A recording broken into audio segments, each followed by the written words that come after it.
اعوذ باللہ من الشیطان الرجیم بسم اللہ الرحمن الرحیم۔ سورۃ الکوثر کی فضیلت۔ سورۃ الکوثر کے بے شمار فوائد ہیں۔ اس سورت کی تلاوت کرنے کے لیے بے شمار برکات حاصل ہوتی ہے۔ سورۃ الکوثر کو پڑھنے سے آپ کے مال اور دولت میں اضافہ ہو جائے گا۔ سورۃ الکوثر کو اس طرح پڑھنے سے جیسے ہم آپ کو بتاتے جا رہے ہیں، آپ کے گھر میں جھگڑے لڑائیاں ختم ہو جائیں گی۔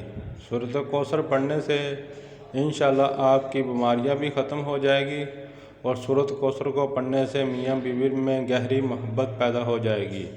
تمام دوستوں سے گزارش ہے کہ ویڈیو کو مکمل دیکھیے گا۔ محترم ناظرین، یوں تو قرآن حکیم کا ایک ایک حرف اپنے اندر بے شمار فضیلتیں رکھتا ہے، اور قرآن کریم کا ایک ایک نقطہ مقدس اور قابل احترام ہے، لیکن سورۃ الکوثر کی خصوصیات اپنے اندر بہت سی زبردست انفرادیات رکھتی ہے۔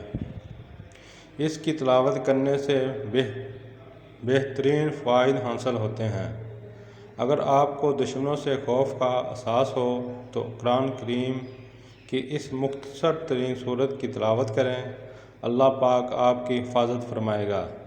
لہٰذا اس سورت کو پڑھنے کا فائدہ یہ ہے کہ دشمنوں سے اللہ تعالیٰ کی حفاظت ہو جائے گی، اور جو شخص سورۃ الکوثر کی روزانہ باقاعدگی سے تلاوت کرے گا تو اللہ تعالیٰ اس کے رزق کو بڑھا دے گا اور اس کے مال کی چوری سے بھی بچائے گا۔ اللہ تعالیٰ کی عطا اور سورۃ الکوثر سے زندگی محفوظ رہتی ہے۔ شادی کے لیے سورۃ الکوثر کی تلاوت کرنے سے خیالات کو متاثر کرنے والی برکات پیدا ہوتی ہے۔ محبت کی شادی میں بھی سورۃ الکوثر فائدہ مند ثابت ہوگی۔ محترم ناظرین، جسم میں کسی بھی جگہ درد کی شکایت ہو تو روغن زیتون پر 41 مرتبہ سورۃ الکوثر پڑھ کر دم کریں۔ اول اور آخر 11 مرتبہ کوئی سا بھی درود شریف پڑھیں۔ پھر اس تیل کو روزانہ درد کی جگہ پر لگا لیں اور ہلکا ہلکا مساج کریں۔ انشاءاللہ 1 ماہ کے اندر درد ٹھیک ہو جائے گا۔ میاں بیوی میں محبت پیدا کرنے کے لیے جو میاں بیوی ایک دوسرے سے جھگڑتے رہتے ہو، ان کو سورۃ الکوثر ایک بار پڑھ کر کسی میٹھی چیز پر دم کر کے دونوں کو کھلا دیں۔ انشاءاللہ دونوں میں محبت پیدا ہو جائے گی۔ اگر لڑائیاں زیادہ ہوتی ہو تو اس عمل کو 1 ماہ میں 4 مرتبہ کیجیے گا۔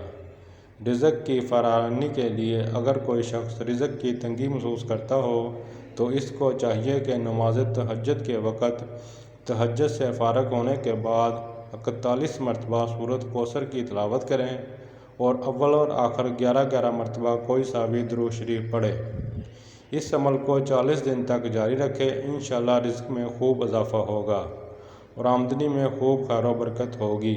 اولاد نرینہ کے حصول کے لیے عورت جب حیض سے پاک ہو جائے تو اس کے 3 دن کے بعد دونوں میاں بیوی روزہ رکھیں اور افطاری سے پہلے 7 مرتبہ سورۃ الکوثر پڑھ کر دودھ پر دم کر لیں۔ پھر اس دودھ سے میاں بیوی افطاری کریں۔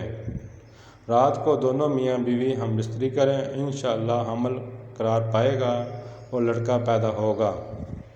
قرض کی ادائیگی کے لیے اگر کوئی شخص مقروض ہو اور قرض کی ادائیگی کی کوئی سبیل نہ ہو تو اس کو چاہیے کہ سورۃ الکوثر کی تلاوت روزانہ 40 مرتبہ کرے۔ اول اور آخر 40 مرتبہ درود شریف پڑھے۔ کوئی سا بھی درود شریف پڑھ سکتے ہیں۔ اس عمل کو لگاتار 40 دن تک کریں۔ انشاءاللہ قرض سے نجات ملے گی اور غیب سے قرض کی ادائیگی ہو جائے گی۔